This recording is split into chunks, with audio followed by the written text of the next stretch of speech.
Jess está, Jessica está aquí.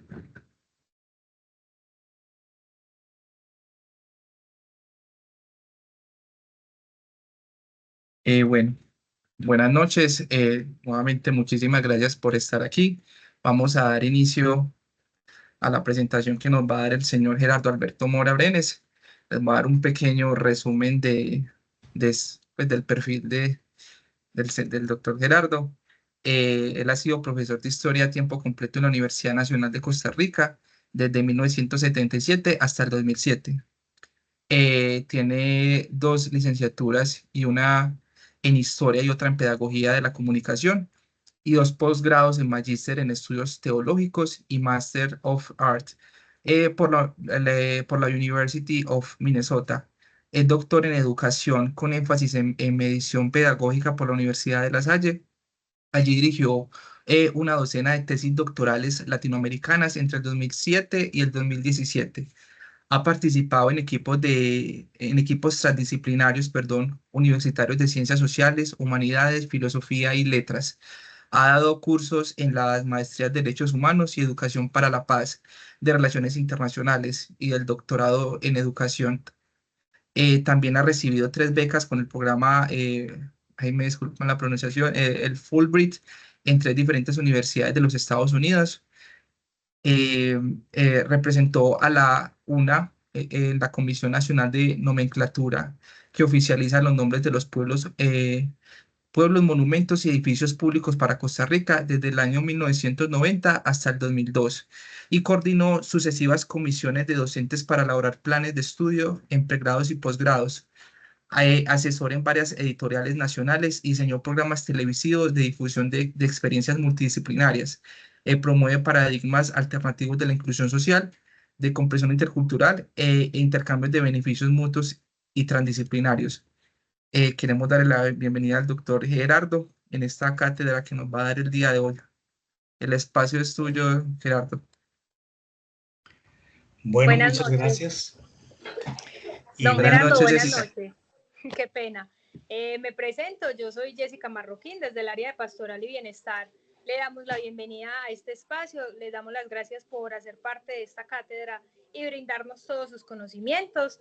No lo había podido saludar porque tenía un problemita, pero ya se solucionó. Entonces, bienvenido, muchas gracias por estar acá con nosotros y vamos a tener presente todas las cositas que nos dijiste para las preguntas y demás. Muchas gracias. muchas Claro. gracias. Señor Gerardo, y para todos es importante resaltar que esta iniciativa de UCN Sin Fronteras es en conjunto de la Oficina de Relaciones Internacionales y Pastoral y Bienestar. Listo, ahora sí, Gerardo, disculpa. No, encantado. Qué dicha que hay dos o tres personas más, ¿verdad? Que, eh, bueno, buenas noches, tengan todos. Este, una de las cosas que primeramente por lo que quiero empezar, es presentarles este esquemita que se llama Forjando Paz en la Independencia de Costa Rica, que ocurrió en 1821. Y voy a ir yendo y viniendo a este esquema o este bosquejo para tratar, si ustedes ven aquí, uno, dos, tres, cuatro puntitos. El primero es sobre el significado de la independencia, qué significa independencia y qué significa paz. Y, y los felicito porque realmente cuando ustedes en Colombia hablan de paz, saben muy bien de lo que se están hablando. Nosotros en Costa Rica hemos tenido un par de guerras cortas, digámoslo así, no más de en unas horas y en otra oportunidad un par de meses, y no tenemos la experiencia de las armas. Abolimos el ejército hace muchos años y en consecuencia eh, explicar la paz es todo un reto para las personas que muchas veces dicen no. Por ejemplo, en el caso de ustedes en Colombia dicen no a los procesos de paz. ¿A qué se deberá eso? Ustedes pueden dar las respuestas, pero yo quiero en esta tarde pues forjar paz, y quiero, Dios quiera que me lo acepten, que lo comprendan al máximo, porque no es una fecha. Si ustedes ven la fecha aquí que dice 1821, hay gente que todavía considera que la historia es simplemente dar fechas o cosas pasadas, y más bien es todo lo contrario. Es ¿qué significa independencia? Somos independientes en este momento. Entonces yo puse aquí tres conceptos. Uno es emancipar, separar o autogobierno, que en el fondo hablar de autogobierno es formar un Estado, y la formación del Estado en general en América Latina eh, ocupó desde el año 1750 hasta el año 1870, o sea, más de un siglo. Entonces, no es solo una fecha, es un proceso. Y ustedes ven que aquí les he puesto los procesos de ser obedientes al rey, en este caso, rey de España, sino también dejar de ser no desobedientes, sino hacer ciudadanos que dialoguen, que participen, que promuevan la paz. ¿Cómo se logra eso? ¿Cómo se hace?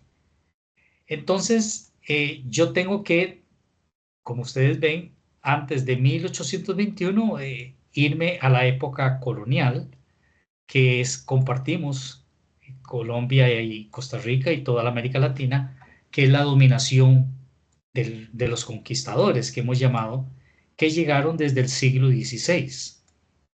Y no voy a hablar mucho de ellos porque sería redundar, pero digámoslo así, la institución política durante la época de dominación cultural, dominación ideológica, dominación económica, dominación política, se daba en lo que llamamos el cabildo, que son una institución en la cual, por ejemplo, en el caso de Costa Rica, se reunía en la capital colonial, que es la ciudad de Cartago.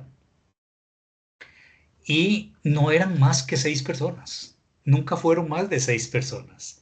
Y había momentos en donde si alguno de los del cabildo, de esas 6 personas, se iba ya fuera para Nicaragua a traer ganado, o ya fuera a Panamá a vender mulas, lo cierto, o iba al reino de Guatemala, a la ciudad de Guatemala, que son más de 1000 kilómetros de distancia. Por lo tanto, la Capitanía General, acuérdense que estábamos divididos en virreinatos y en capitanías o reinos independientes. Nosotros, Costa Rica, pertenecía al reino de Guatemala, y al reino de Guatemala pertenecía Chiapas, el sur de México, pertenecía El Salvador, Honduras, Nicaragua, y lo más lejano del reino de Guatemala era Costa Rica, cuya capital y en el cual estaba el cabildo era la ciudad de Cartago. Entonces, en un primer momento, estamos hablando de que la independencia que va a ocurrir como un proceso de pasar de obediencia ciega al rey a hacer algo que queremos nosotros forjar por nuestras propias manos. En esa lucha vamos a encontrar políticamente unas luchas entre el centro de dominio, que en este caso es la ciudad de Guatemala o la ciudad de León en Nicaragua, y las periferias. Entonces hay una lucha, las periferias podrían ser Costa Rica, podría ser Cartago, con relación a León de Nicaragua. De hecho, era una misma, imagínense que durante toda la época colonial, durante más de 300 años, Costa Rica y Nicaragua forjaron formaron la diócesis que se llamaba así, de León y Costa Rica, o de Nicaragua y Costa Rica. Entonces, aunque pertenecíamos políticamente al Reino de Guatemala, habían luchas entre Guatemala, la ciudad de Guatemala, y Chiapas. Chiapas al sur de México, que todavía sigue siendo una ciudad y una región muy conflictiva. O entre la ciudad de Guatemala y El Salvador, que todavía sigue siendo muy conflictiva. O entre Nicaragua y Costa Rica, que todavía sigue siendo muy conflictiva. En consecuencia, digamos, un primer momento es la independencia. Es hablar de forjar un Estado. Y eso es un proceso muy largo, de más de un siglo. Un segundo momento que quisiera presentarles es de lo comercial, la parte económica, digámoslo así. Aquí lo puse, la parte económica, que en el fondo es hablar de producciones y de comercios. Producciones que ya ustedes saben, por ejemplo, minerales. Ustedes tienen muchos minerales allá en Colombia, pero también tienen mucha producción agrícola y se parece mucho a nosotros aquí en Costa Rica y Centroamérica, que son estos productos agrícolas esenciales: maíz, cacao, tabaco. O las producciones ganaderas, como la producción de mulas y de reses, que se van a utilizar en Panamá, que es la vía que conecta el Océano Atlántico con el Océano Pacífico. Pero entonces, durante 300 años, que podemos hablar de que España domina sobre Costa Rica, o sobre Colombia, sobre América Latina, sobre todo Hispanoamérica, la economía que se daba en esta región, esta economía es una economía sumamente precaria. A pesar de que íbamos a vender mulas nosotros los costarricenses a Panamá para el cargo para transportar lo que se requería entre el Atlántico y el Pacífico, bueno, vendíamos algunas mulitas, llevábamos algunas reses para que comieran carne por allá, pero eso era todo, era una economía muy precaria.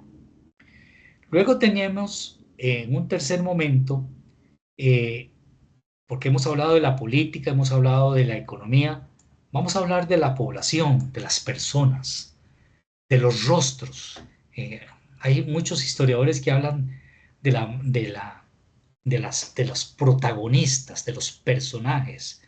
Y ahí tenemos varios personajes. Primero, los españoles, que son los conquistadores que vinieron y que luego trajeron a sus familiares, se quedaron allí, y que para 1801 tan solo forjan el 4% de la población de Costa Rica.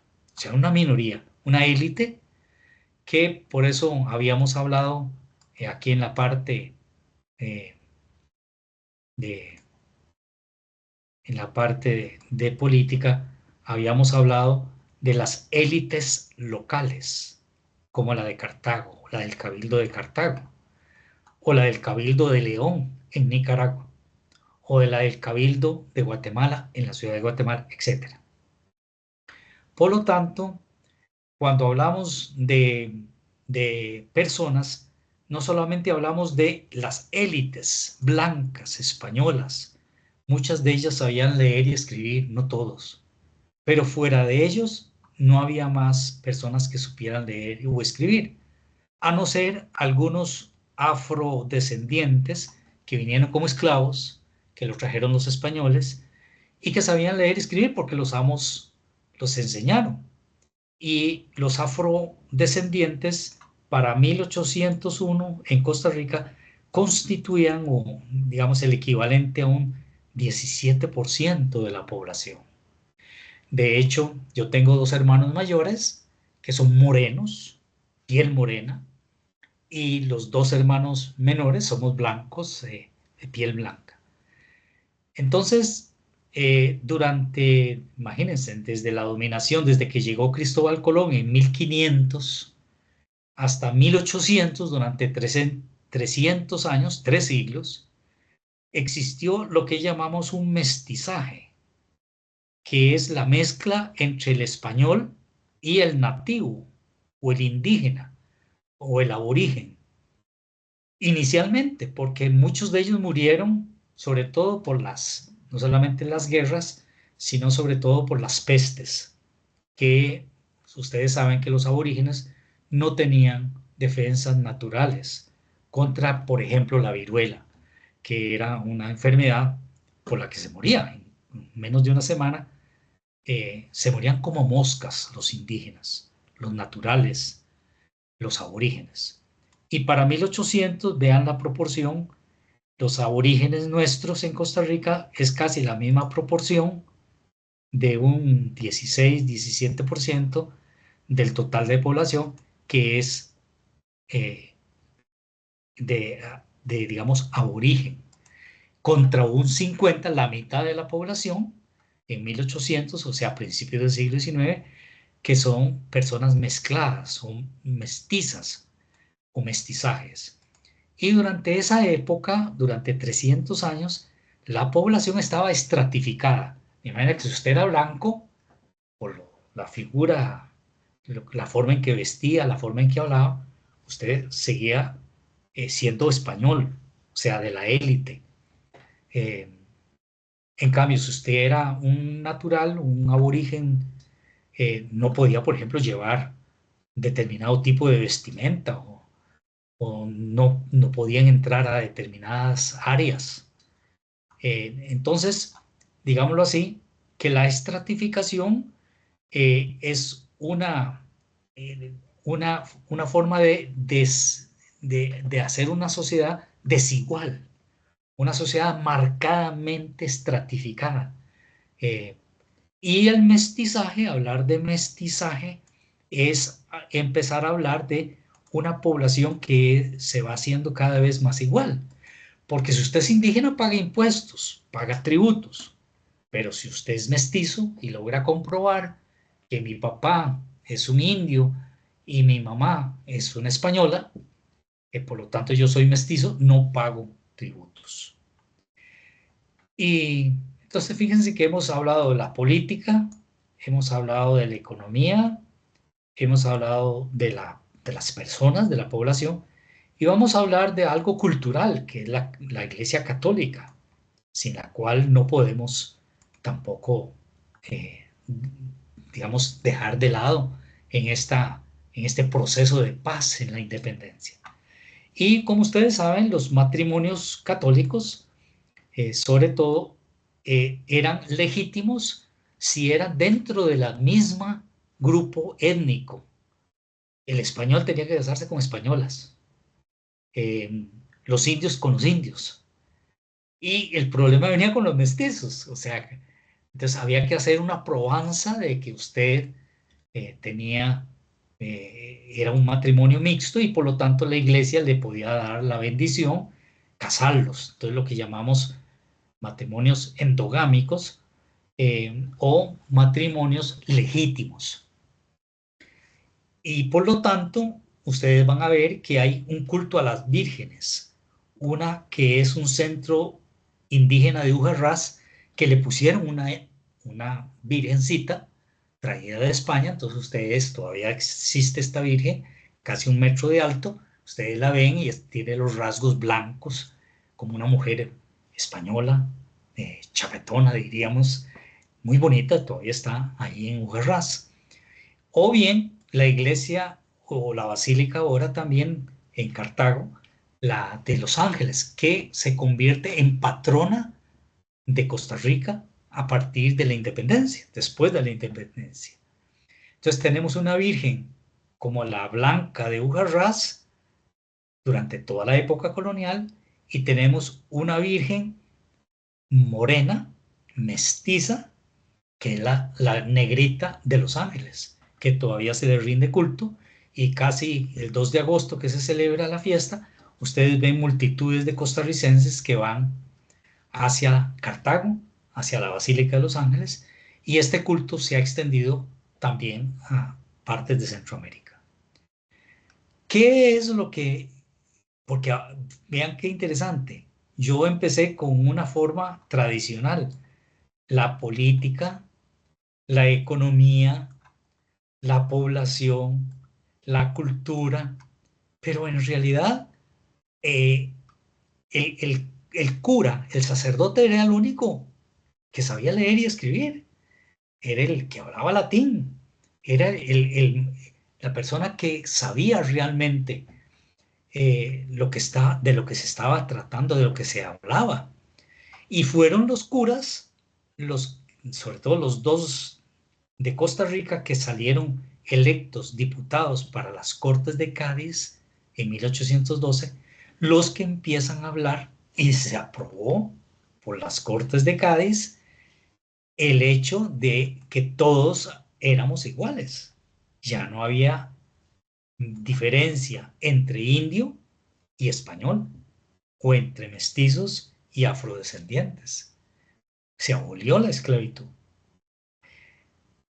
Ustedes me preguntarán, bueno, pero las Cortes de Cádiz en 1812, mientras que la independencia es en 1821 en todo Centroamérica. ¿Qué pasó? Bueno, veamos algunas imágenes para que nos aclaren de esto. En esta primera imagen que quiero mostrarles es prácticamente, es lógicamente una imagen de los aborígenes indígenas nuestros, los naturales, en 1900. Son los indios de Chirripó, que es la región más, y vean ustedes que ya tienen ganado, y mire cómo visten, ya prácticamente uno diría, no puede ser que estos sean los aborígenes que ustedes tienen. Bueno, lo interesante es que siguen siendo una minoría en Costa Rica y que están confinados a las partes más selváticas. Como ven, aquí hay una casita en medio de la selva, que ahí todavía siguen viviendo muchos de nuestros aborígenes y que se han convertido en cuidadores de prácticamente los parques nacionales de Costa Rica. Una de las muy interesante, digamos, es esta otra fotografía que acaban de declarar hace unos pocos años, estas esferas de piedra que construyeron otros indios, ya no los de Chirripó, sino los del sur, las que pegan con Panamá, los que, acuérdense que Panamá era parte de ustedes, era Colombia, por lo tanto éramos vecinos, o hemos sido siempre vecinos. Y esta parte del sur del país, que colinda con Panamá, es conocida como la de Diquís. Y allí es donde se construyeron estas esferas de piedra que tienen más de 4000 años. Y acaban de ser declaradas como patrimonio de la humanidad. Capaz que tienen 1 metro, hay unas casi de 2 metros, hay de distintos, y no se sabe cómo se construyeron. Hay muchos misterios, ustedes pueden ver las esferas de Diquís, y es la parte sur del país, que es la parte limítrofe con ustedes. Esta fotografía la puse precisamente porque ella es una muchacha, compañera mía, del programa Fulbright, que es la que da las becas para estudiar en los Estados Unidos. Y ustedes creo que identifican, este es el secretario de Estado hasta hace unos pocos meses atrás de los Estados Unidos, con la primera dama de los Estados Unidos. Esta muchacha se doctoró allá en una universidad de los Estados Unidos y es de ascendencia aborigen, natural. Y entonces, con esto lo que quiero es demostrar que nuestros aborígenes no han tenido mayor discriminación en Costa Rica, a pesar de que sí han sufrido las tasas mayores de analfabetismo y desnutrición. Incluso tenemos los idiomas indígenas en Costa Rica, son varios. Y en Boruca, por ejemplo, ahí dice en Najere, en Teribe, en Bribri, en Cabécar, en Bugle, en Maleco, en distintas áreas del país. Y el ministerio, el MEP, Ministerio de Educación Pública, tiene programas especiales para nuestros aborígenes en este momento. pero ha sido una lucha incansable. Quiere decir que ya no estoy hablando de las élites, de los españoles, estoy hablando de la población nativa, aborigen. En Costa Rica entonces tenemos 8 pueblos indígenas, ahí están los nombres, y no solamente eso, sino que tenemos varias regiones, que esto es lo que quería llegar, por si acaso están muy perdidillos. Esta es la frontera sur con Panamá. Entonces tenemos también varias regiones en Costa Rica. Eh, Todo este es el mar Caribe, la costa del Caribe, donde se sembraba el cacao. Todo este es la zona norte, donde residían una serie que es limítrofe con Nicaragua. Todo este es el Pacífico norte, que es Guanacaste, el Texas, digamos nuestro, donde está el ganado. Y todo este es el Pacífico central y sur, que es donde había otra población aborigen que comerciaba con ustedes, con colombianos, con panameños. Y este es el centro del país, la región central. Es una, como decir Bogotá, una elevada, más de 1000 metros sobre el nivel del mar, unos 200 y pico de kilómetros cuadrados, y tiene muy interesante la formación geológica, porque en la parte norte hay una cordillera de volcanes, que es volcánica, y en la parte sur es la cordillera de Talamanca, que no es volcánica, sino que se ha formado por la placa que ustedes saben que debajo de Costa Rica y debajo de Panamá chocan dos placas tectónicas, una que llamamos del Coco y otra de Panamá. Y por lo tanto son dos placas tectónicas que producen constantes terremotos. Y entonces a mí se me ocurrió, digo, yo voy a llevarles una foto de las placas tectónicas. Aquí está Costa Rica, aquí está Nicaragua, aquí está Panamá.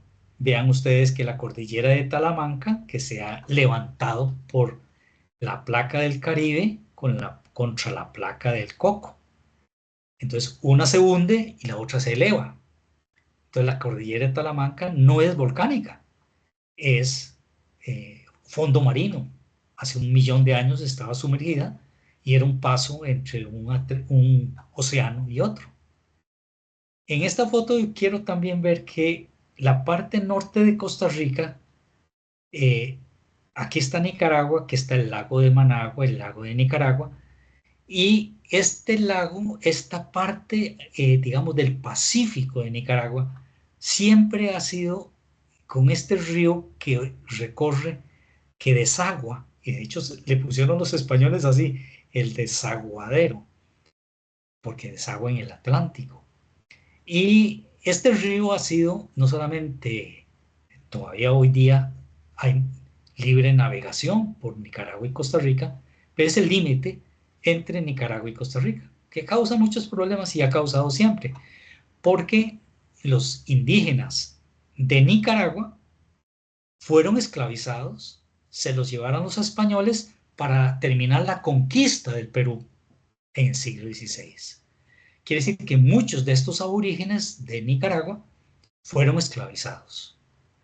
Mientras que los aborígenes nuestros, aquí del Chorotega, en la parte de Guanacaste, han hecho maravillas no solamente con el oro, sino con lo que llamamos la orfebrería. Y es que acordémonos que Costa Rica, igual que Colombia, no solamente tenían división por intendencias, por audiencias, estas son ustedes, aquí está el Reino de Guatemala y este es México. Entonces, Costa Rica, digámoslo así, si ustedes ven en esta parte, ha sido una especie de puente ecológico entre el Suramérica y Norteamérica. Y ha sido una zona de confluencia de flora y fauna entre el Atlántico o el Caribe y el Pacífico. De hecho, el Pacífico, acordémonos que fue descubierto por un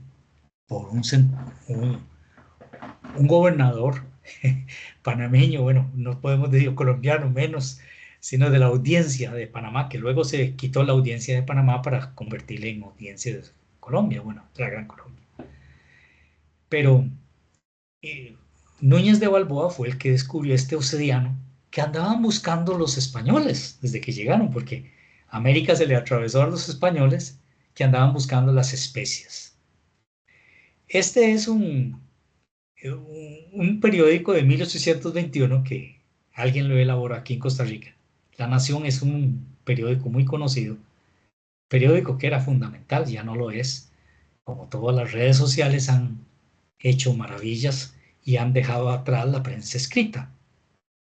Pero La Nación dice Centro de América Independiente. Quiere decir que la independencia no es solo política, ni es solo económica, ni es solo cultural, ni es solo ideológica. Tiene que ver con las personas, tiene que ver con lo que cada uno de nosotros haga o no haga en su país. Aquí están las independencias de América. México y Centroamérica, 1821. Aquí están ustedes, 1820, la Gran Colombia. Y vamos a brincarnos el resto pues, para aligerar un poco la exposición. Este es Centroamérica.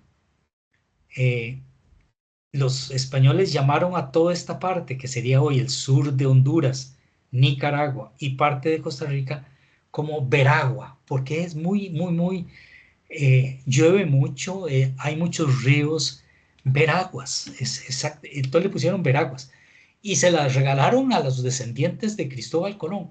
Y ahí vino el problema, porque los descendientes de Colón, los españoles, reclamaron esas tierras con tal de tener la mano de obra aborigen, los aborígenes. Y por lo tanto, los aborígenes nuestros, los de Costa Rica, eh, realmente fueron muy interesantes porque realmente ocuparon una posición muy interesante, porque no solamente podían llevárselo los piratas del Caribe, si era que estaban haciendo, cultivando el cacao en el Caribe, sino que también los mosquitos, los zambos, la mezcla de afroamericanos con aborígenes, los zambos mosquitios de Nicaragua, también se los venían a robar. Robarse un esclavo, robarse un aborigen, robarse una mano de obra negra, era robarse de lo más preciado que tenía la economía, que era la mano de obra. En cambio, el Pacífico costarricense era un Pacífico como que se lo brincaron, porque los conquistadores salieron de Panamá rumbo a donde habían más indios, que era Nicaragua, alrededor del lago, de los lagos que tiene tanto el lago de Nicaragua como el lago de Managua.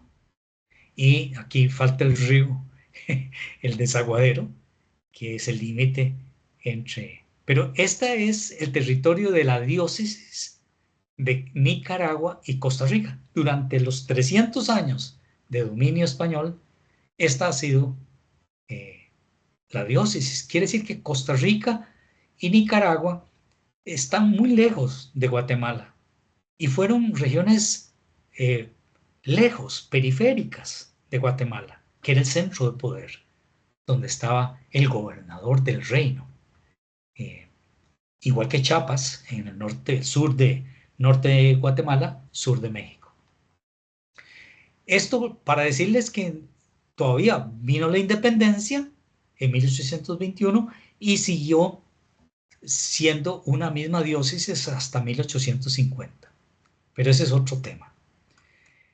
Aquí es los famosos 8 pueblos indígenas, que son, si pueden ver algunos, varios chorotegas, Maleco al norte, los huetares aquí en el centro del país. Hay 24 territorios. Hoy día son 2.4% de los ticos pertenecen a algún pueblo indígena, una minoría, pero muy respetuosa, muy respetable. Y la mayoría, vean ustedes, viven en la parte pegando con Panamá, que es la zona de Talamanca, y ahí hay 2, 3, 4, 5, y todavía incluso hasta hace poco, unos 20 años atrás, los Nogobe cruzaban la frontera entre Panamá y Costa Rica y ni siquiera tenían cédula ni de Panamá ni de Costa Rica. Bueno, ya se normalizó eso para que vean ustedes que siempre hay un interés por mantener las culturas aborígenes. Este es Centroamérica. Pues, es rarilla esta foto, pero no se asusten. Aquí está Guatemala, Honduras, El Salvador, Nicaragua, que es el país más largo, más grande, y Costa Rica es más pequeño. Bueno, está El Salvador, que es más pequeño, y Panamá. Pero con un agregado, la isla El Coco, que históricamente no vamos a entrar en esto, pertenece a Costa Rica, vean que se amplió todo el mar. Entonces Costa Rica es más grande marítimamente que el territorio costarricense. Igual que les pasa a ustedes, digamos que en el caso con Colombia y con Nicaragua, con San Andrés, pero este es otro tema. Aquí yo quería que vieran esto, porque también a mí me parece que eh, es, es aumentar el territorio costarricense y dicho sea de paso, aquí hay una cordillera submarina muy importante, que es la que sostiene, pero otro tema de los volcanes en Costa Rica. Entonces, vean ustedes, esta es la figura actual del territorio actual de Costa Rica, que siempre fue así. No se conocían los límites, por ejemplo, en 1821. Entonces, lo primero que se hace después de la independencia es tratar de más o menos regular cuáles son los límites. Estas son las placas tectónicas que ya hablé.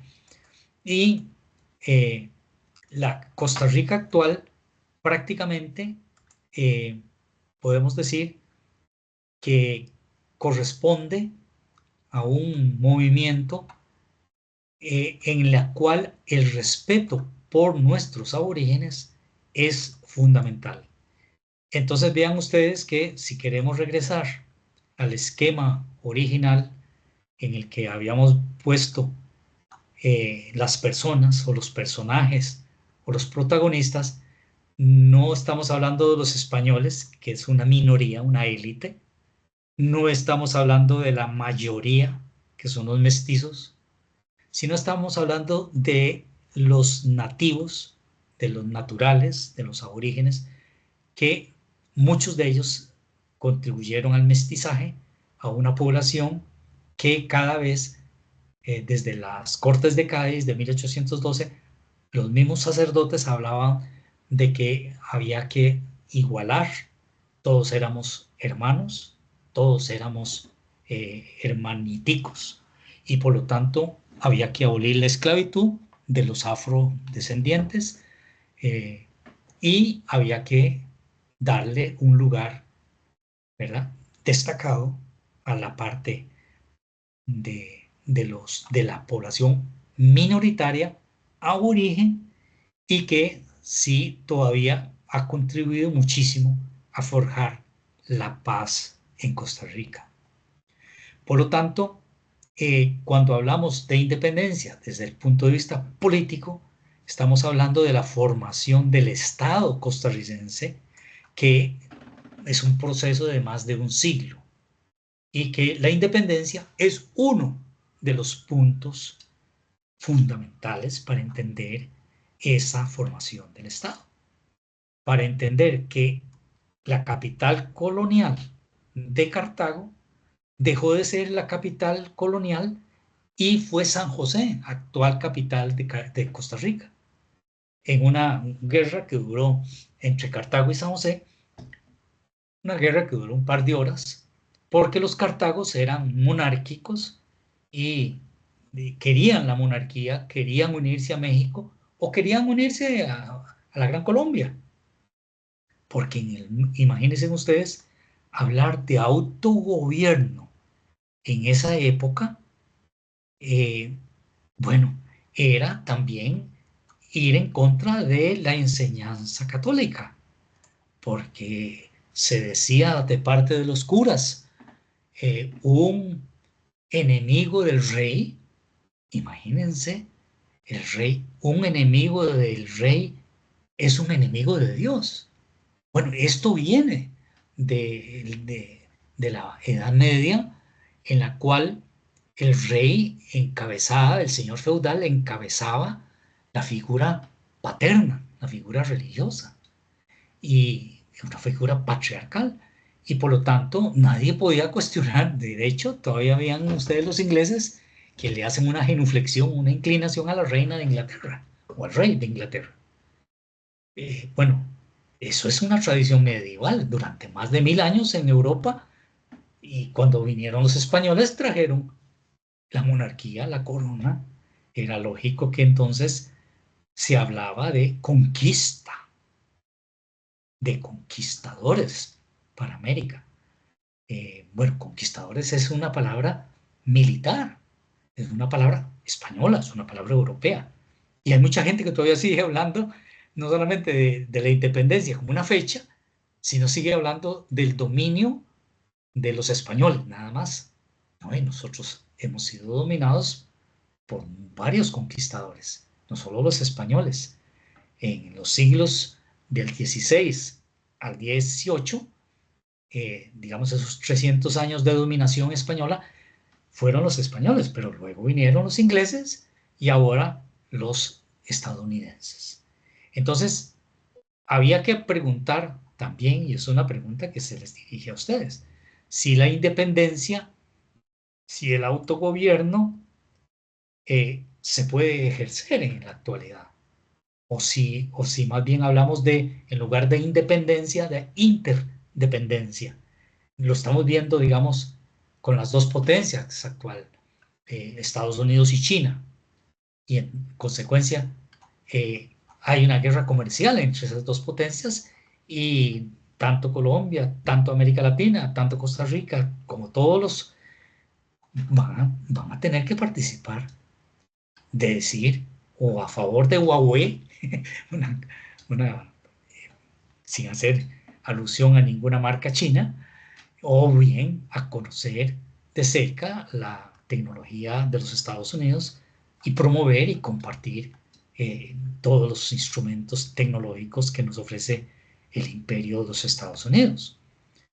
Entonces, la independencia, hoy se habla de interdependencia, pero el autogobierno siempre tiene que empezar a distinguir, a dialogar. Yo creo que puse aquí una palabra de súbditos, porque el súbdito es el que obedece al rey sin cuestionarlo. Pero en cambio ahora se habla de ciudadanos dialogantes. ¿Y qué significa ser ciudadano dialogante en la política, en la formación del Estado? Ser republicanos. ¿Y qué significa ser republicano? Formar un Estado, formar a Costa Rica, formar a Colombia. Bueno, es que hay que tener en cuenta los deseos de la mayoría. ¿Cuál mayoría? Si queremos ver étnicamente, los mestizos son la mayoría, la mitad más uno, pero no todos son ciudadanos, porque los ciudadanos, de acuerdo a las primeras constituciones, son los que tienen ciertos derechos, y esos derechos tienen que estar respaldados por una, digamos, una garantía económica. Tiene que tener propiedades, tiene que saber leer y escribir. Todavía existe eso, hasta el siglo XX, de que usted tiene que, para ser ciudadano, tiene que saber la ley. La ley significa que usted tiene que saber cuál es la bandera de su país, cuál es el himno, cuáles son las leyes, a quién tiene que obedecer, y a quién tiene que obedecer ya no es el cabildo, a la municipalidad, como llamaríamos hoy, sino al Estado. Y el Estado, estamos sabiendo esto desde hace 200 años con la Revolución Francesa, que lo dividimos para mantener el equilibrio de poderes. Un poder ejecutivo, el presidente, un poder legislativo, el que hace las leyes, el Congreso, y un poder judicial que es el que ejecuta las leyes. Entonces esos tres poderes, que es todo el racionalismo enciclopedista francés del siglo XVIII,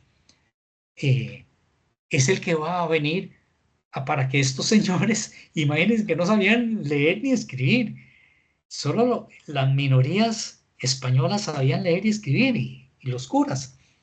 En cambio ahora los mestizos, que es cada vez una mayoría junto con los afroamericanos y junto con los aborígenes naturales de estos términos, imagínense, ustedes suman esto, ya van casi por el 90% de la población. Estos van a ser los ciudadanos y hay que darles educación. Y entonces hay que mandar a traer gente que ha estudiado en León de Nicaragua, como un bachiller de apellido Osejo, que llegó a Costa Rica y empieza a hablar de las ideas republicanas, hablar de república, de que los ciudadanos son los que votan, bueno, pues para no cansarlos con el cuento, resulta que los costarricenses firmamos el 1 de diciembre de 1821 un pacto de concordia, que es la primera constitución. Y vean qué bonito que se llama, Pacto de Concordia. Y ahí se habla de la absoluta soberanía. La soberanía es el que manda. ¿Quién es el que manda? La gente, el pueblo, las personas, los ciudadanos. Lógicamente que hay que construir un Estado. Y por eso es que hay que, durante más de un siglo, durante casi 2 siglos, hemos estado formando un Estado. Un Estado que con esa primera constitución que se llama Pacto Fundamental e Interino de la República de Costa Rica, o Pacto de Concordia, es la que empieza a hablar de la importancia de la educación, de tener escuelas, de que la gente conozca la ley, de que sepan cuáles son sus derechos, de que las élites dejen de estar gobernando por sí solas y dialoguen. Entonces vamos a tener todo un proceso posterior, después de la independencia en Costa Rica, que es no solamente hablar de igualdad, de abolición de la esclavitud, como se habló, sino que, de hecho, la Federación Centroamericana, que eran todos los países de Centroamérica, decretaron en 1824 que vamos a hacer una federación. Bueno, no vamos a ser independientes, pero vamos a unirnos nosotros a ver cómo nos va. Y no duró ni 20 años la experiencia, a diferencia de los Estados Unidos o de otros países. La Federación Centroamericana abolió la esclavitud en toda Centroamérica. Mucho antes que lo hicieran ustedes, mucho antes que lo hizo Brasil, mucho antes que lo hizo los Estados Unidos. Quiere decir que la independencia fue un proceso fundamental para construir paz, para hablar de igualdad, para hablar de derechos, para hablar de diálogo, para ponernos de acuerdo, para cesar las luchas entre centros y periferias. Todavía existen problemas entre Nicaragua y Costa Rica muy marcados. Todavía existen problemas, tal vez no tanto, yo soy de Cartago, ¿verdad? Pero con la capital San José actualmente.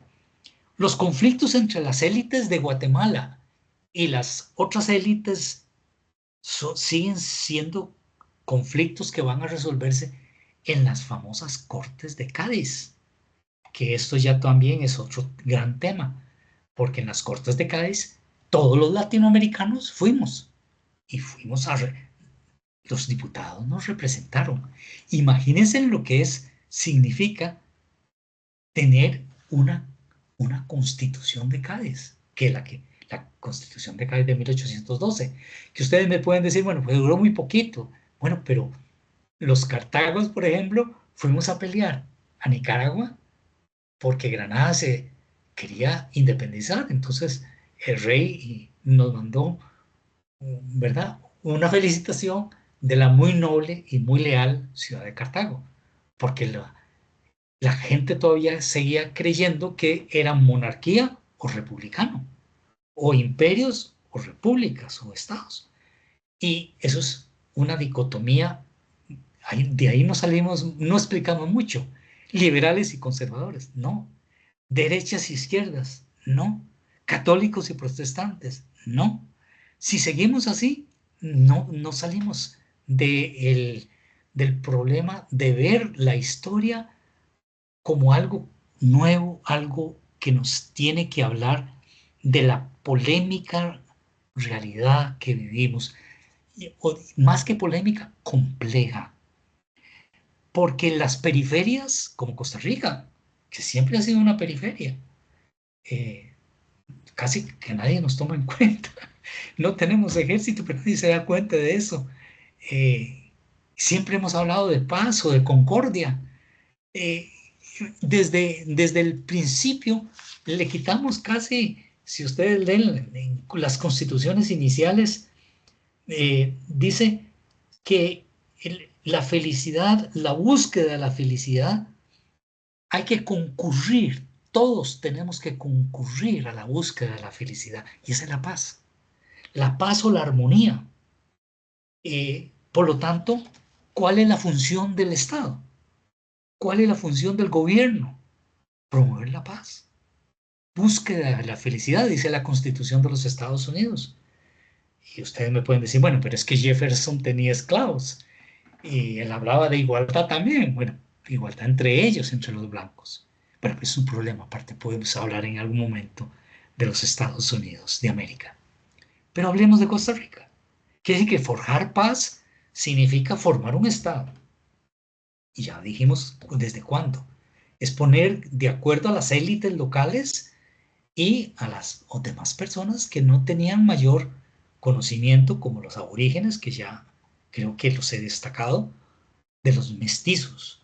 Yo podría hablar muchísimo más de los mestizos porque han sido algunos de mis tesis, pero quiero nada más terminar con esto. Los romanos, el Imperio Romano tenía siempre en mente hablar de efemérides. Efemérides significa eso que celebramos el Día de la Independencia, tener una bandera, tener los símbolos nacionales. Bueno, eso está muy bien. Ustedes me pueden decir, pero para cantarle Salve César, todavía hay gente que dice salve César, salve reina, vive el rey, viva la reina, vive el único poder que conocemos. Bueno, hoy sabemos que hay varios poderes, no es uno. Hoy sabemos que las efemérides se hacen con la intención de fortalecer el Estado. El Estado, que es una entidad política. Pero la identidad también, no solamente es de colombianos o de costarricenses o de nicaragüenses, la identidad también es latinoamericana. Es asumir el compromiso actual de cuidar el planeta. Y permítame nada más, para terminar, mostrar una de las herencias, una de las muchas herencias que tenemos actualmente en Costa Rica. Y es hablar de la ecología. Esta es una maravillosa foto satelital donde se ve Centroamérica. Y por ahí aparecen ustedes, y lógicamente ahí están ustedes. Pero está Panamá, está Costa Rica, está Nicaragua, está Honduras, El Salvador, Guatemala, el sur de México, Chiapas, que pertenece a Centroamérica, y el Golfo de México, que siempre ha sido de México. Solo que después, por X razones, las potencias rivalizaban entre ellas y se dividieron el Golfo de México, entonces parte quedó perteneciendo a España, parte quedó perteneciendo a Francia, parte a Inglaterra, bla, bla, bla. Esto es otro tema. Pero digámoslo así, el reino de Guatemala, la invención del Estado en Centroamérica, llevó más de un siglo. Y todavía tenemos problemas para hablar del Estado centroamericano. La federación no puede existir, Federación Centroamericana, por las rivalidades, por los conflictos. Costa Rica ha mantenido la paz, la armonía. ha querido darle felicidad, salud, educación, religión. Yo, permítame que de nuevo tome un pensamiento nativo. Nunca he visto a un pájaro celebrar el fin de año, ni ningún día especial marcado en un imaginario calendario. Pero sí lo he visto celebrar la vida, cantando y volando a diario. Y eso mismo que cada día de su vida hace mi amigo pájaro, es lo que deseo hoy y siempre a todo ser humano. Y no es solamente nuestros aborígenes. Yo he estado en el estado de Washington, en los Estados Unidos, como profesor visitante, y en Seattle, que es un cacique indígena, y dice exactamente lo mismo. Entonces yo quería presentarles algunas manifestaciones que he encontrado, por ejemplo, en Guatemala. Violentos son los que provocan la desigualdad social, no los que luchan contra ellas. O digámoslo en términos más positivos, la paz es una construcción social de todos. Y yo quería terminar de nuevo no para idealizar a nuestros aborígenes. Es que esto es una de las tantas, ¿cómo diríamos? Manifestaciones artísticas, expresión artística que refleja la naturaleza, la ecología, el medio ambiente, los peces, las ranas, todo tiene que contribuir a alimentar al ser humano. Y por lo tanto, estos son elaboraciones desde el año 900 al año 1500 después de Cristo. Ustedes se encuentran en todo Centroamérica, pero en Costa Rica, en la parte limítrofe con ustedes, con Panamá, van a encontrar todo esto. Nosotros ya existíamos mucho antes de que sus patrias y sus repúblicas y sus independencias, sus países y banderas. No somos ciudadanos, somos de la tierra. Sin alimentos no vivimos. Cuando la sangre de tus venas retorne al mar y el polvo en tus huesos vuelva al suelo, quizás recuerdes que esta tierra no te pertenece a ti, sino que tú perteneces a esta tierra, o lo que dice nuestra Biblia para los que somos católicos. En polvo eres y en polvo te convertirás. Y dicho sea de paso, quería terminar con una maravillosa foto de una de nuestros aborígenes. Pero, bueno, muchas gracias y queríamos abrir ahora el periodo de preguntas y de aclaraciones y de lo que ustedes consideren que puede ser importante para ustedes de parte de la exposición. No sé qué se me hicieron si se durmieron por ahí, Omar o Julián. Gerardo, muchísimas gracias por la presentación. De verdad que nos deja con muchas, pues, sobrepasan las expectativas de lo que teníamos previsto. Muchísimas gracias. Bueno, chicos, para todos los que están asistiendo, ¿alguien tiene alguna pregunta? ¿Alguien quiere pues dar una apreciación? Pues, aquí está el señor Gerardo para escucharlos. Yo quiero decir que yo estuve en Costa Rica, yo vivo en Miami y le digo que Costa Rica es 1000 veces más bonito y la cultura es preciosa, la comida, los paisajes, me da escalofrío recordar todo lo de Costa Rica. Lo felicito, Gerardo, que habla con mucho amor y tiene con qué estar orgulloso de su país. Es demasiado bonito, es demasiado bello. Bueno, muchas gracias, Yuri. Y si esto es una dorada oportunidad para compartir algunas de estas cosas. Vos has tenido digamos, la ventaja de estar aquí y seguimos teniendo muchísimos problemas, muchísimos conflictos, sobre todo por el tráfico de drogas que, como ustedes saben, sale de Colombia y va hacia los Estados Unidos. Nosotros no solo somos almacenes de droga, sino también distribución de droga para todo el Caribe y para todo Centroamérica. Y eso produce 2, 3 muertos diarios en Costa Rica, algo que nunca habíamos visto. Y ahí no solamente queda para, digamos, para reflexión, sino para las nuevas autoridades que esperemos. Tenemos una universidad aquí para la paz, fundada por las Naciones Unidas, que nadie conoce tampoco. Así como no se conoce muchas veces la cultura nuestra y la gastronomía, pues tampoco conocemos muchas veces todo lo que podemos ofrecer eh, como autoridad moral, porque lógicamente no tenemos mayor ejército ni tenemos en los foros internacionales muchas veces la voz, ni somos oídos, ni queremos, ni quieren ser oídos. Por ejemplo, cuando hablamos de que eh, se gastan más en armas, en armamentos y se, se cuadruplica el presupuesto militar de los Estados Unidos, con lo cual se resolvería todo el hambre del mundo con solo parar la fabricación de armas. Bueno, reducirlo, no digamos ser utópicos, pero tendríamos que ser utópicos, porque la paz no se sostiene sola, lo que decíamos, es una construcción.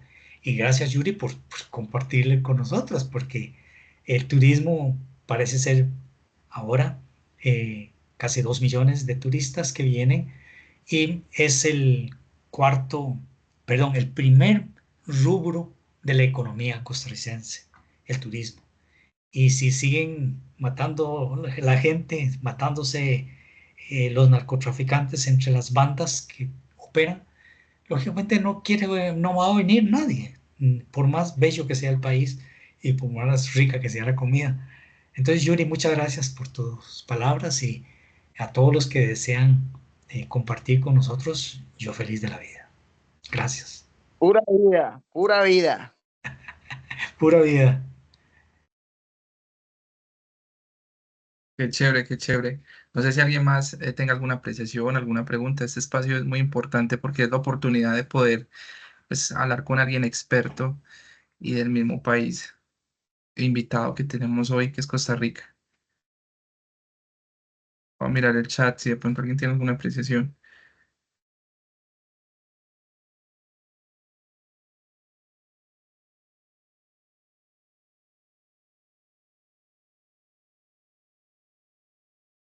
Creo que no. Gerardo, no, nuevamente agradecerte por el espacio, porque de verdad que nos nutre y es muy rico poder estar pues desde la casa y poder conocer estas diferentes culturas, la historia de Costa Rica y no solo quedarnos con nuestra historia, Sí, que también nos hace falta conocer más y también es bueno también conocer toda esta diversidad cultural. claro, claro. Bueno, muchas gracias a ustedes, a Omar, a Julián, a todos los que han participado con estas actividades. Felicitaciones porque eh, levantar la voz sobre la paz, sobre las independencias, reflexionar siempre ha sido una tarea que no es jugando, decimos en Costa Rica. O sea, hacer, fortalecer el pensamiento, la reflexión, el estudio, es tal vez la meta más anhelante, la meta primera de la educación. Hacer que las personas razonen, entren en conciencia de lo que se está haciendo para, para todo lo que viene. Y los desafíos no son de una, ni dos, ni de tres personas, ni de un gobierno, sino que es toda una red ojalá red social, ¿verdad? ¿No? Sino más bien desenredarnos muchas veces para, para hacer estos vínculos comunicantes que son muy importantes. Y yo estoy feliz de la vida, así es que cuando tengan alguna otra ocasión y me quieran invitar, yo feliz de la vida también. Muchas gracias, Omar. Don Gerardo, muchas Claro que sí. gracias. Yo creo que eso es lo Encantado. bonito de la virtualidad, que nos permite no solamente conocer nuestra historia, sino también toda la que queramos, ¿cierto? Y gracias a usted por permitirnos esta alianza, poder este espacio, este conocimiento. Yo creo que para todos es muy gratificante poder conocer un poco más y saber de diferentes países. Es algo con lo que buscamos con esta alianza que tenemos de UCN Sin Fronteras. Entonces, no, de antemano, pues le damos las gracias. Gracias por el espacio. Yo creo que todos la información que nos compartiste es bastante útil. También decirles, perdón, que en el chat les dejé el enlace de asistencia y satisfacción para que por favor lo diligencien. Esto es muy importante para las dos áreas, entonces les pedimos el favor y de antemano, de parte de el área de internacionalización y pastoral y bienestar, le damos las gracias, don Gerardo, nuevamente por estar acá con nosotros. Gracias, Jessica. Y por cierto, tu apellido doble, Marroquín, es de la élite guatemalteca. Hay Ay, varias universidades allá en Guatemala que son, bueno, y el apellido Marroquín ha sido histórico en Guatemala. Y ¿sí? no solamente de parte de los cabildos, sino también de parte eclesiástica. Entonces estás conectada con esa gente que marroquín, que a lo mejor resultamos porque las ciencias genealógicas también nos están demostrando de que las mismas familias que salieron de España se desperdigaron por América y no solamente aterrizaron en tu país o en Guatemala, sino no tenemos mucho apellido marroquín aquí en Costa Rica, pero sí conozco varios en Chile también y en Argentina. Entonces, Ah, qué chévere. y muy lindo lo de la Interesante. pastoral. Yo también tengo la dicha de ser teólogo y estudié en la Universidad de Pittsburgh historia comparada de las religiones. Y entonces también es un tema que me fascina y estamos metidos en estudios bíblicos. Ahora en Semana Santa vamos para las regiones aborígenes que buscan precisamente anclar más el bagaje bíblico que tiene muchas veces, que ha sido un bagaje bíblico que yo molesto aquí a los hermanos de la Salle en Costa Rica, porque les digo que no salen de los misales de domingo y que Dios guarde mandarlos a un lugar más lejano, porque, porque precisamente a lo mejor se quedan mudos. eh, Nuestros aborígenes, nuestras personas, la gente joven, natural, necesita mucho de la palabra de Dios y sobre todo no tanto de la palabra, sino del testimonio que nosotros le demos. Entonces, muchas gracias. Por ahí ve que hay una mano levantada también. Sí, la de José. José, no sé si tienes alguna apreciación o alguna pregunta. Sí, buenas noches, doctor Gerardo, buenas noches para todos. Quisiera hacerle una pregunta, aprovechando pues, que también es teólogo. Em, la teología de la liberación pues, fue como, o estuvo muy presente en Nicaragua, un poco en México, en El Salvador. Em, Quisiera saber si estuvo presente también en Costa Rica y cuál es la visión de esta corriente allí en el país. Muchas gracias. Gracias por la pregunta, José Daniel. Y sí, es teología, pero también es historia y esa es la ventaja creo yo, de tener una visión un poco más amplia, porque la historia no es solo lo pasado, ni la teología es solo la espiritualidad, sino que ambas se nutren. Y yo te cuento que, por ejemplo, los jesuitas del Salvador eh, fueron compañeros míos de estudio y más de una vez estuve yo en El Salvador con ellos, sobre todo con Ignacio Martín Baró, que estudió en la Universidad de Chicago, sacó un doctorado allá. Y ellos no solamente estaban presentes con la teología de la libertad, en todo Centroamérica, y dimos varios cursos y dimos, como siempre, eh, no le llamábamos pastoral, sino que le llamábamos comunidades de base. Y en las comunidades de base era gente que se organizaba en un barrio y que quería preguntar sobre, sobre distintos aspectos de lo que tuvieran a bien. El Salvador ha sido gobernado, por ejemplo, por 14 familias. Entonces, en este momento es otra realidad, pero en los años 80, cuando existía la guerrilla, cuando existían los jesuitas, que todavía tienen la Universidad Central de la Universidad de Centroamérica, o la UCA, ellos siempre participaron porque el interés de ellos no eran las élites, no era la gente que se sentaba en el poder, las familias ricas, como tampoco Monseñor Romero fue complaciente con las élites.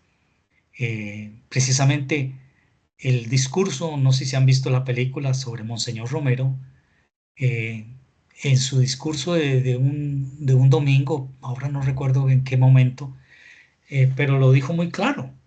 eh, Soldados, ustedes son nuestros hermanos, igual que acaba de decir un obispo aquí en Nicaragua, ustedes son nuestros hermanos. Les suplico, les imploro, no maten más a sus hermanos.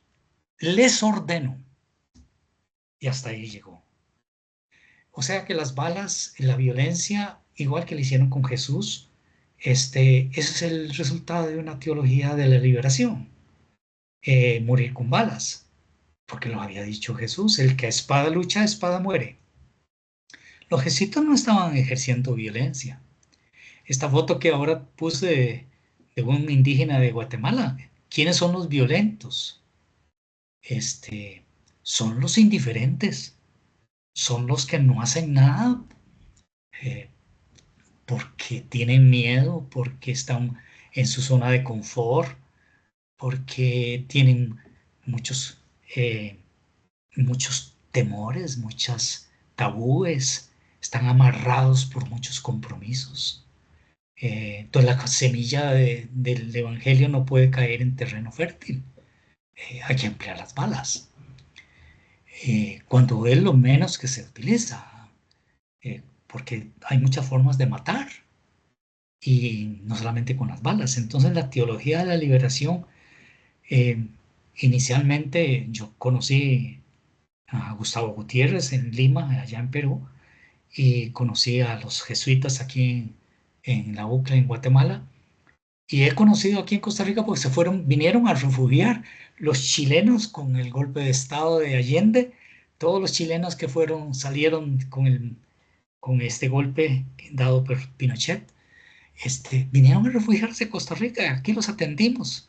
Y aquí ha convivido y aquí crecieron sus hijos y aquí muchos ya no son chilenos, ni son salvadoreños, ni son guatemaltecos. Costa Rica tiene una tradición de asilo político que es una de las mejores del mundo y una de las menos estudiadas en la historia, no solamente costarricense, sino latinoamericana. Entonces la teología de la liberación fue un momento de efervescencia ante la angustiosa situación que vivía Centroamérica de la guerrilla. Yo tuve la ocasión de, cuando estuvo en Reagan, cuando el presidente Reagan de los Estados Unidos en Centroamérica, visitando y lógicamente promoviendo eh, las guerrillas y combatiéndolas con las contra que llamamos.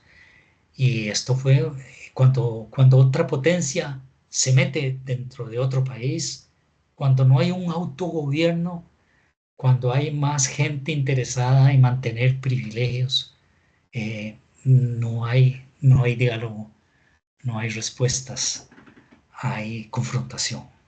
Y bueno, si lo hicieron con Jesús, ¿cómo no lo van a hacer con los jesuitas de la UCLA en El Salvador, con la teología de la liberación?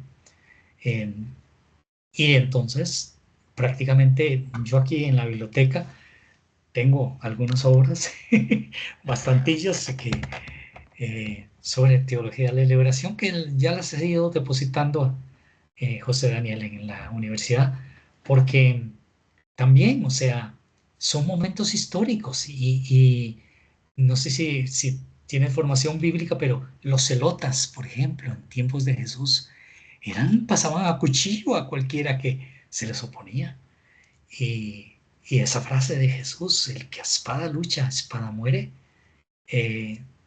ahora que viene de la Semana Santa, a mí me conmueve que Jesús haya curado a aquel soldado romano que fue a prenderlo y que Pedro le cortó una oreja con una cuchilla, un objeto punzocortante. Jesús mismo nos da testimonio de que la violencia engendra violencia. Y la única, como diría la Madre Teresa, el único camino para no caer en la violencia es la construcción de la paz. Y nosotros tenemos aquí un premio Nobel, que no es solo reconocimiento a Costa Rica, sino a Centroamérica, por querer vivir en paz. Entonces, más bien ustedes tienen que ayudarnos a nosotros a entender por qué ustedes no quieren, por qué votaron el no con la paz. Pero eso es solo dialogando. Y eso es para mí la educación. Yo estoy feliz de participar en estas actividades, en estas cátedras abiertas, porque siempre los universitarios siempre hemos estado recluidos, encerrados en las universidades. Y con razón decían en la Edad Media, donde se originó la universidad, que allí eran torres de marfil, porque siempre los intelectuales nos encerrábamos en los libros, y nadie quería oírnos, y efectivamente hemos perdido un liderazgo que antes a lo mejor éramos escuchados. Por ejemplo, yo hablé de Rafael Osejo, que era un mestizo, casi que un mulato que vivió nicaragüense. Bueno, en aquella época no había Nicaragua, pero en 1814 vino, se formó en el convento de León de Nicaragua y vino a Costa Rica y empezó a hablar de republicanismo y se fue a Cartago, que era la cuna de donde estaba el cabildo, la élite, la que disfrutaba los privilegios, y se fue a Ujarrás, y donde era población mestiza y era más escuchada. Y de ahí salió Florencio del Castillo, que es un padre, un sacerdote que fue a las Cortes de Cádiz y propuso la abolición de la esclavitud y la aprobaron. Y aprobó la Constitución. Los Cortes de Cádiz aprobaron también la igualdad entre aborígenes, algo que había soñado la reina Isabel la Católica, que está en proceso de canonización. O sea, hay muchos esfuerzos que se han visto en la historia por construir paz. Y esto que ustedes están haciendo hoy es una manifestación, José Daniel, para mí muy clara de que el Espíritu Santo sabe por dónde soplar. Bueno, perdón, ya es suficiente. Muchas gracias, entonces, a todos, y creo que ya me estoy quedando sin voz. Muchísimas Muchas gracias, gracias, Gerardo. doctor. Bueno, Gracias por la encantado. respuesta. Muchísimas gracias por el espacio, Gerardo, y a ustedes por participar, muchachos. Espero que tengan una excelente noche. Bueno, hasta luego. Gracias. Hasta Hasta luego. luego.